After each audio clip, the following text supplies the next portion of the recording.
হরে কৃষ্ণ। আশা করি আপনারা ভগবানের কৃপায় ভালো আছেন।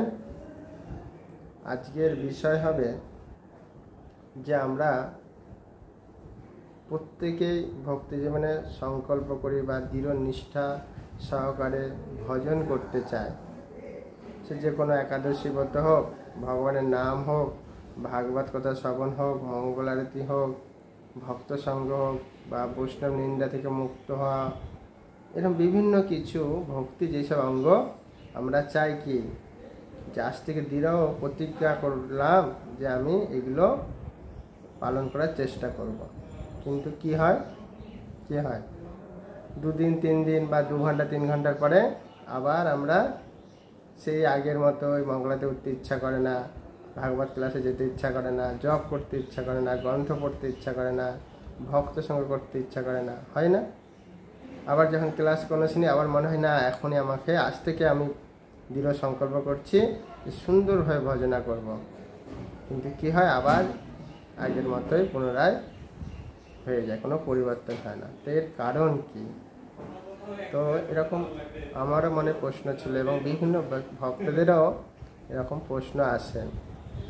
তা আমি চিন্তা করলাম গীতা থেকে আপনাদের কাছে উপস্থাপন করার চেষ্টা করব, যেটা আমাদের মূল গ্রন্থ, ভগবানের মুখনিসৃত বাণী, যে ভগবান কৃষ্ণ অর্জুনের মাধ্যম দিয়ে আমাদের যে দৃঢ় নিষ্ঠা সহকারে যে ভজনা করব কি উপদেশ দিয়েছেন সেই সম্বন্ধে আমি আপনাদের কাছে উপস্থাপন করার চেষ্টা করব, যাতে সমস্ত আমাদের বৈষ্ণবরা দৃঢ় নিষ্ঠা সহকারে তারা বিশ্বাস করে এবং পালন করার চেষ্টা করবে যে স্বয়ং ভগবান কৃষ্ণ গীতায় অর্জুনের মাধ্যম দিয়ে আমাদের শিক্ষা দিয়েছেন। তা আমার এরকম সমস্যা আমি এত সুন্দর জানতাম, তখন তারা কী হবে সেই সমস্যাটা তারা বুঝতে পেরে তখন তাদের দৃঢ় নিষ্ঠা সহকারে ভজন করতে পারবে। সেই কথাই আজকে আমি উপস্থাপন করার চেষ্টা করব। কেমন?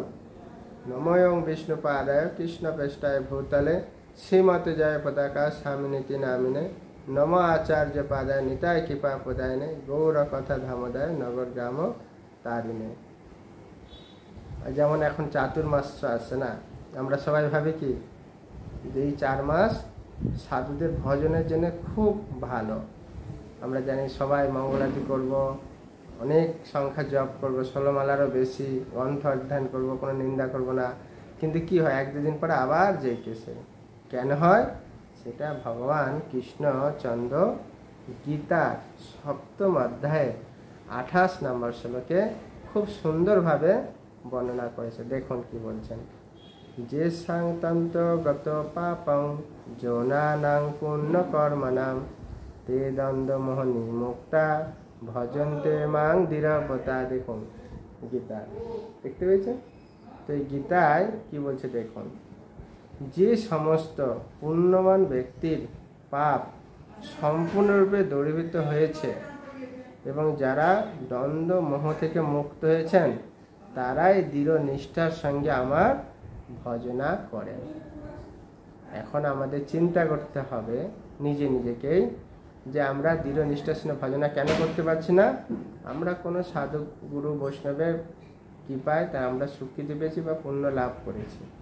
তার ফলে কী হবে, যদি আমাদের পাপ সে আগের জীবনে বলুন এখন বা যে পাপ আমরা জ্ঞাত সারা অগ্রসরে করে ফেলছি বা করছি অনেকে, যদি সম্পূর্ণরূপে দূরীভূত হয় এবং আর কি বলছে যারা দ্বন্দ্ব মোহ থেকে মুক্ত হয়েছে, মানে বিদ্বেষ ভাব বা মোহ আসক্তি থেকে মুক্ত হয়েছেন, তখনই আমরা দৃঢ় নিষ্ঠার সঙ্গে ভজন করতে পারব। কিন্তু যদি আমরা বলি না আমাদের অনেক কিছু আসক্তি আছে পাওয়ার, তারপরে বিভিন্ন মানুষের প্রতি বা বিভিন্ন কিছুর প্রতি আমাদের হিংসা আছে, বা আমরা এখনও সেই পাপ পুনরায় করছি, তো কী করে আমরা দৃঢ় ভজন করব? হবে না। সেই জন্যে ভগবান কৃষ্ণ অর্জুনকে বলছেন বিজ্ঞান যোগ, জ্ঞান না বিজ্ঞান, মানে জীবনে হৃদয়ঙ্গম করতে হবে পারমার্থিক জ্ঞান। যে ব্যক্তি সম্পূর্ণভাবে পাপ মুক্ত হয়েছে, যার কোনো বিদ্বেষ ভাব কারোর প্রতি নেই, মোহ নেই, সেই একমাত্র দৃঢ় প্রতিজ্ঞা করে ভজন করতে পারবে। কিন্তু তা নাহলে আমরা পারবো না। তো এখন আমরা নিজেই চিন্তা করব, আমি কি সেই মোহ থেকে মুক্ত হয়েছি?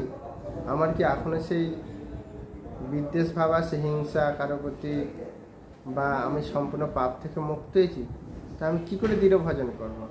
তা আগে আমাদের এইগুলো লক্ষ্য রাখতে হবে যাতে আমরা এগুলো দূর করতে পেরেছি। দেখুন কত সুন্দর প্রবাদ ব্যাখ্যা বলেছেন। যারা অপ্রাকৃত স্তরে উন্নীত হওয়ার যোগ্য তাদের কথা এই শ্লোকেই উল্লেখ করা আছে। অপ্রাকৃত জগৎ মানে কোথায়? চিন্ময় জগতে। যদি আপনারা চান যে সত্যি আমি চিন্ময় জগতে ফিরে যেতে চাই ভগবানের নিত্য আলয়ে, তাহলে এই কথাগুলো আমাদের অবশ্যই পালন করা উচিত।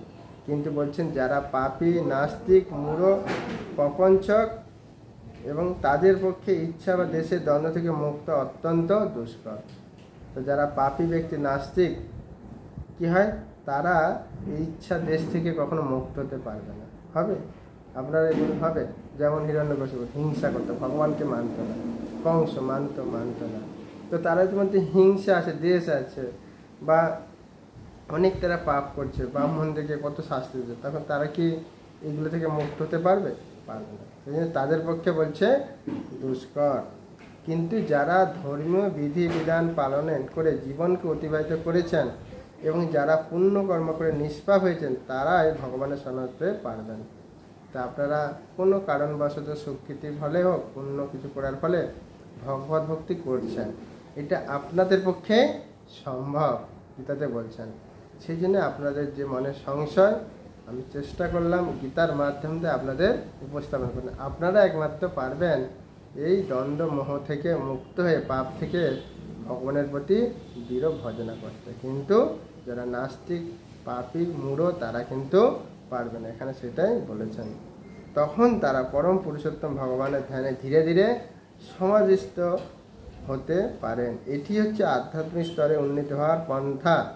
শুদ্ধ ভক্তের সঙ্গের প্রভাবে কৃষ্ণ ভাবনার এই উন্নত স্তর লাভ করা সম্ভব, কেননা মহান ভক্তদের সঙ্গের ফলে মানুষ মোহ থেকে উদ্ধার হতে পারে।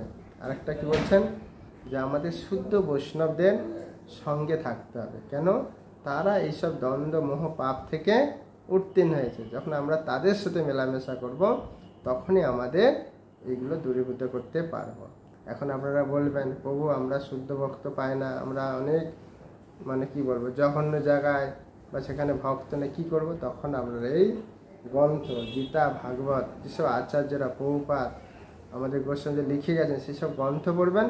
তখনই আমরা শুদ্ধ ভক্ত সঙ্গে পাচ্ছেন। আর এখান থেকে আপনারা সেই উপদেশ লাভ করে তেনাদের কৃপা লাভের মাধ্যমে আপনারা এই দ্বন্দ্ব মোহ থেকে উত্তীর্ণ হতে পারবেন।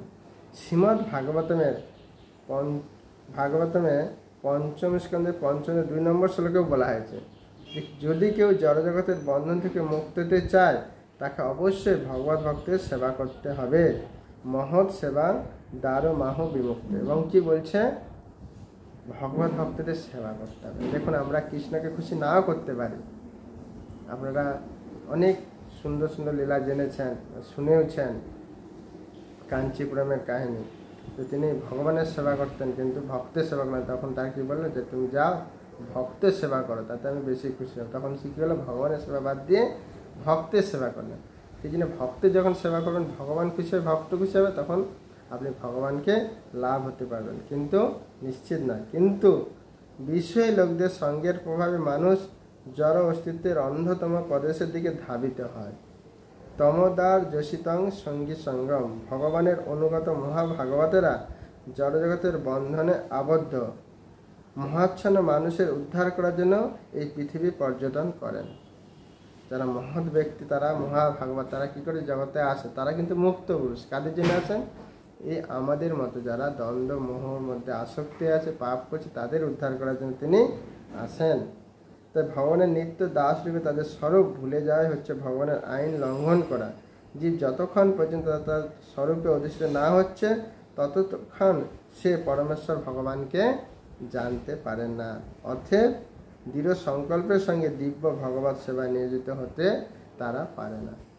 তাই আমরা যখন ভাববো আমরা আমাদের যে স্বরূপ হচ্ছে কৃষ্ণ নিত্য দাস, এইটা যা একমাত্র কারা বুঝতে পারে? যারা ধর্ম পালন করে ভগবত ভক্তি অনুশীলন করছে তারাই বুঝতে পারে আমরা হচ্ছে ভগবান নিত্য দাস। নাহলে যারা কিভাবে নির্বিশেষভাবে তারা ভাবে না যে আমরা হচ্ছে ভগবানের নিত্য দাস, সেজন্য তারা কি করে? দৃঢ় সংকল্পের সঙ্গে ভজনা করতে পারে না। তা আমরা আবার বলছি আমরা কোনো ক্রমে ভাগ্যের কৃপায় বা পুণ্যের কৃপায় বা কোনো সাধু বৈষ্ণবের কৃপায় পুণ্য ফলের মানে পুণ্য ফল করেছেন তার কারণে বা সাধুর কৃপায়। এটা বারবার বলছি কেন, যাতে আমাদের আরও দৃঢ় নিষ্ঠাটা আসে। তাদের কৃপায় আমরা ভক্তি জীবনে এসে গেছি। এখন আমাদের ভাবতে হবে আমরা কোনো রকম বাহ্যিক বলুন, কায়িক বলুন, মানসিক মানে শরীর দিয়ে হোক, মন দিয়ে হোক বা বাক্যের দ্বারা হোক কোনো পাপ করব না। আর কি করব না, কারোর প্রতি বিদ্বেষ বা হিংসা করব না। ভগবান যা দিয়েছে, আমরা হচ্ছে ভগবানের দাস। দাস যা দিবে সেটাই মেনে নিতে হবে। আর ভগবান তখন ভাবে আরে আমার ইনি দাসে যা বলছে তাই মেনে নিচ্ছে, যে যা বলছে তাই শুনছে, তখন ভগবান আপনাকে আরও বেশি কৃপা করবেন। আর কি বলছেন, কারো কোনো কিছু আসক্তি হবে না। কেন আসক্তি হয়ে লাভ কি? কেন এইটার প্রতি বলছে আসক্তি যখন হবো আমরা, সেইটাই আমাদের দুঃখের কারণ। আর এটা কি আমার সাথে যাবে? যাবে না। যেমন ধরুন আজকাল মানুষ আমরা সবাই মোবাইল প্রতি আসক্তি। এই মোবাইলটা কিন্তু আমার প্রতি আসক্তি না। আসক্তি বলুন না, এই মোবাইলটার প্রতি আমি আসক্তি, সে আমাকে আসক্তি করছে না। আমি যদি মোবাইলটাকে দূরে রেখে দিই, ও আমাকে বলবে যে তুমি আমাকে নিয়ে চলো, আমাকে ঘুরতে দাও, কিন্তু আমি আসক্তি। আমি যদি এটাকে ত্যাগ করে দিই আসক্তি, তখন কি হবে? আমি ভগবানের প্রতি আরও দৃঢ় বিশ্বাস হবে, তখন ভজনে আরও দৃঢ় হতে পারবো। নাহলে কি আমরা ভজনা করি, মোবাইল দেখি বা মোবাইলে কথা বলি বা অনেক কিছু করি, তখন কি হবে? আমরা দৃঢ় ভজনা হয় না। সেই জন্য ভগবান এখানে বলেছেন যে যারা একমাত্র দ্বন্দ্ব মোহ থেকে মুক্ত হয়েছেন তারাই দৃঢ় নিষ্ঠার সঙ্গে আমার ভজনা করতে পারেন। আমরা ভগবানের কাছে, গুরু বৈষ্ণবদের কাছে কৃপা করব এবং তাদের সঙ্গের মাধ্যমে তাদের কাছে আশীর্বাদ চাইব যে আমরা যেন দৃঢ় নিষ্ঠার সঙ্গে যে ভজনা করার ইচ্ছা করার জন্য আমরা এসেছি এই জগতে, ভগবানকে কথা দিয়েছি মাতৃগর্ভে, আমরা যেন সেটাই করতে পারি। দেখেন না আমাদের সেই ভক্তি ভাগবত একটা খুব সুন্দর কৃষ্ণ ভক্ত, অনেক অল্প বয়সে তিনি সবাইকে কি বলে, কৃষ্ণ বলো, কৃষ্ণ বলো, হরে কৃষ্ণ বলো। কেন? তোমরা মাতৃগর্ভে কথা দিয়েছিলে যে ভগবানের ভজনা করবে, এখানে তোমরা মায়ের দ্বারাই ভুলে গেছো, তাই তোমরা কৃষ্ণ বলো, সঙ্গে চলো, বলে না? তা আমরাও সেরকম ভুলে গেছি। তাই এখন আমরা সাধুগুরু বৈষ্ণব আবার সঙ্গে পাবে জানতে পেরেছি। তাই এখন আমরা আর সেরকম না করে, যাতে আমরা এই জীবনে দৃঢ় নিষ্ঠার সঙ্গে ভজনা করে ভগবানের সেবা করতে করতে এবং ভক্তের সেবা করতে আমরা ভগবানের কাছে ফিরে যেতে পারবো। এইটাই শাস্ত্রে বর্ণনা করা হয়েছে। কিন্তু যারা পাপী নরম তারা কিন্তু নির্বিশেষভাবে তারা মানবেও না আর ভগবানের কাছে ফিরে যেতে চাইবেও না। এই জন্য প্রভুপাদ আমাদের বলেছেন আমাদের এই শাস্ত্রগ্রন্থ অধ্যয়ন করার জন্য। আর আপনাদের অনুরোধ করছি, সামনে আসছে ভাগবত পূর্ণিমা। এই ভাগবত পূর্ণিমার বিষয়ে আমি অনেক কিছু বলবো, যে ভাগবত গৃহে থাকলে কি হয়, ভাগবত দান করলে কি হয়, ভাগবত কীভাবে আসক্তি হবে। তা আপনারা এখন থেকে চেষ্টা করুন এই ভাগবত প্রচার করার জন্য, মানুষকে উৎসাহিত করুন। আপনারা না হতে পারলে আরেকজন যদি ভাগবত নেয়, তেনার কৃপায় আপনি উদ্ধার হতে পারবেন। যেমন ধ্রুব মহারাজের মা ভক্তি গেলেন, ধ্রুব মহারাজ ভক্তি গেলেন, তারপরে তার মা আগে চলে গেলেন। তো এটা আপনারা চেষ্টা করুন, ভাগবত প্রচার করুন। যারা যারা নিতে চায় আমাকে কমেন্ট করুন, আমি তাদের পাঠানোর চেষ্টা করব। কেমন? তো এইভাবে আমার যে ক্ষুদ্র মস্তিষ্কের মাধ্যম দিয়ে আমি যে শিক্ষা পেয়েছি সেটা আপনাদের উপস্থাপন করলাম। আপনারা আশা করি এটা দৃঢ় নিষ্ঠার সহকারে গ্রহণ করবেন এবং আপনাদের মনুষ্য জীবনকে সফল করবেন। কেমন? হরে কৃষ্ণ কৃষ্ণ কৃষ্ণ হরে হরে, হরে রাম রাম রাম হরে হরে। জয় ভগবান কৃষ্ণচন্দ্র কি জয়, ভগবদ গীতা কি, সমবেত ভক্তবৃন্দ কি, নিতাই গৌর সীতানাথ প্রেমানন্দে হরি হরি বল। কেমন? আশা করি বুঝতে পেরেছেন। আজ থেকে কোনো পাপ করবেন না, কোনো দ্বন্দ্ব মোহ বিদ্বেষ ভাব করবেন না। কি করবেন? সবসময় ভগবান আর ভক্তের বেশি করে সেবা করবেন, তখনই আপনারা দৃঢ় নিষ্ঠার সঙ্গে ভজন করবেন। আর কি বলা হয়েছে, শুদ্ধ ভক্তের সান্নিধ্যে সবসময় ভজনা করার চেষ্টা করবেন, তাদের সঙ্গে থাকার চেষ্টা করবেন। কেমন? তখন কি হবে, তাদের যে গুণ, শুদ্ধ যে গুণ আমাদের মধ্যে আসবে, আমাদের যেসব খারাপ গুণগুলো দূর হয়ে যাবে। কেমন? হরে কৃষ্ণ।